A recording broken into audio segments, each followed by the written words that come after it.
안녕하세요. 10월 7일 화요일입니다. 추석 연휴 잘 보내고 계시겠지요?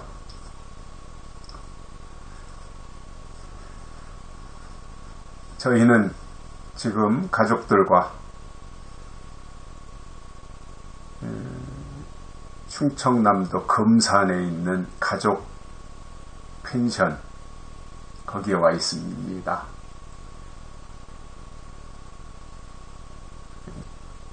손주들이 있다 보니까 이런 좀 거리가 떨어져 있더라도 아이들이 놀 수 있는 공간이 만들어져 있는 그러한 곳을 이제 아들들이 찾아가지고 예약을 했기 때문에 여기에 와 있거든요.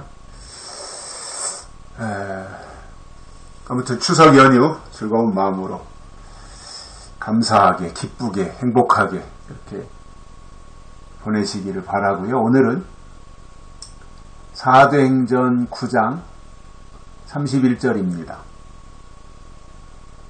그리하여 온 유대와 갈릴리와 사마리아 교회가 평안하여 든든히 서가고 주를 경외함과 성령의 위로로 진행하여 수가 더 많아지니라. 아멘. 그 초대교회의 부흥의 비결이라고 할까요? 그것이 31절이라고 저는 생각을 해요. 근데 이 31절이 31절에 이러한 내용이 만들어지기까지는 앞에서 스데반의 순교도 있었고요. 또 그 사마리아 성의 부흥 운동도 있었고요. 또 다메섹에서의 사울의 회심도 있었고요. 이러한 이제 굵직굵직한 큰 일들이 이제 일어나면서 물론 그거에 대해서 비판하는 사람들도 물론 있었지만 그러한 하나님의 역사 앞에서 더 간절하게 하나님을 사모하며 살아가는 그러한 사람들도 있게 됐는데 결국 어제도 말씀드린 것처럼 유대인들이 사울을 죽이려고 하니까 형제들이 그것을 알고 가이사랴로 데리고 내려가서 다소로 보냈습니다. 사울을 다소로 보냈어요. 이제 다메섹에서 도망쳐 나왔고 예루살렘으로 왔다가 예루살렘에서도 이제 가이사랴를 거쳐서 다소로 간 거예요. 이제 이렇게 되니까 온 유대와 갈릴리아와 사마리아 교회가 평안해졌어요. 하나님이 하시는 일이죠. 그게 다 교회를 다스리시는 분이 하나님이시니까, 교회를 통치하시는 분이 하나님이시니까, 또 교회를 주관하시는 분이 하나님이시니까 하나님이 함께하는 교회, 초대교회는 또 얼마나 특별한 교회잖아요. 예루살렘 교회. 그러니 이러한 하나님의 역사, 스데반의 순교,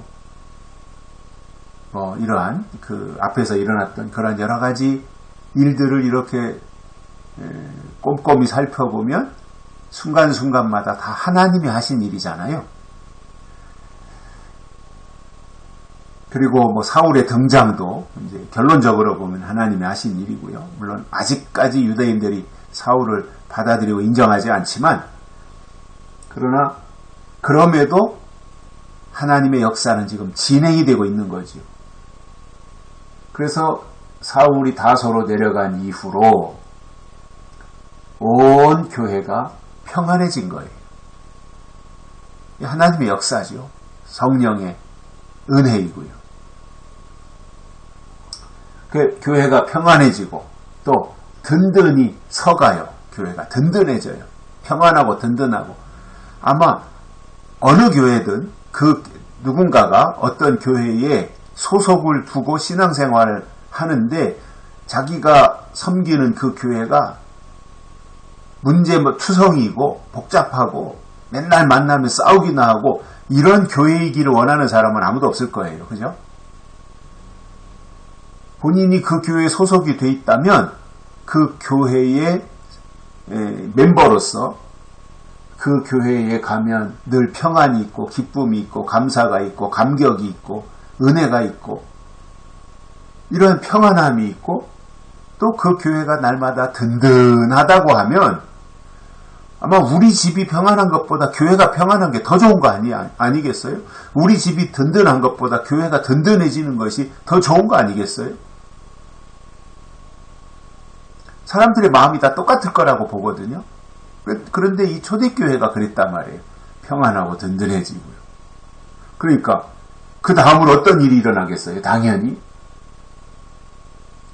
주를 경외함과 성령의 위로로 진행하여 수가 더 많아지니라. 부흥이 된단 말이죠. 평안하고 든든히 서가니까 그 속에서 주를 경외하는 일이 많아지는 거예요. 하나님을 높이고 경배하고 찬양하고 이게 하나님이 하시는 일이구나. 이것이 하나님의 역사구나. 우리가 그동안 기다렸는데 이제 하나님이 드디어 일하시는구나.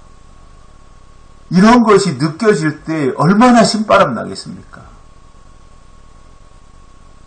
그동안에는 맨날 핍박만 받고 도망도 다니고 환난을 당하고 그러니 얼마나 고달퍼요. 그러한 삶이라는 게. 그런데 이제 평안함과 든든함이 있고요. 그러니까 너무 좋아가지고 하나님을 더 높이 경외하게 되는 거죠. 신나는 일이잖아요. 뿐만 아니라 성령의 위로도 있단 말이에요. 거기 성령의 위로가 있어요. 이게 얼마나 좋은 거예요. 늘 성령의 위로. 우리가 이 세상을 살면서도 때로는 위로가 필요하잖아요.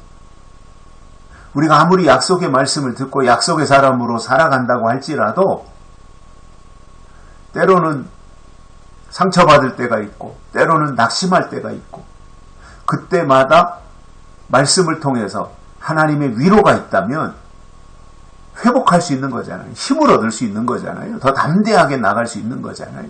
그래서 저는 성령의 위로는 꼭 필요한 거라고 봐요. 그 앞에서 평안함도 그렇고 든든함도 그렇고 하나님을 경외하는 것도 다 필요한 거지만 못지않게 중요한 것이 성령의 위로예요. 하나님은 우리를 위로하시는 분이잖아요. 그런데 내가 힘들 때, 내가 어려울 때 하나님의 위로가 있다면 얼마나 기쁘고 그 힘들었던 것이 씻은 듯이 다 사라지지 않겠습니까? 한 번은 오래전 일입니다만 제가 여러 가지로 굉장히 힘들 때 어느 권사님 집에 이제 그날 구역 예배가 있어가지고 저녁에